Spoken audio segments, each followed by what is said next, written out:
In the late 90s, the world braced for a massive computer glitch.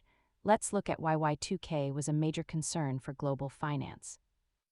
Y2K refers to the year 2000 problem, a technical hurdle that threatened to disrupt banking and infrastructure systems worldwide. To prevent a collapse, companies spent an estimated $600 billion globally updating their software to recognize the new millennium. Engineers originally used 2 digits for years to save precious memory. They feared computers would interpret 00 as 1900, causing calculation errors. Old systems were brittle because of those 2-digit codes, whereas modern software is designed with 4-digit years to avoid these types of date conflicts. You can see the massive spike in IT spending leading up to the year 2000 as organizations scrambled to patch their aging databases.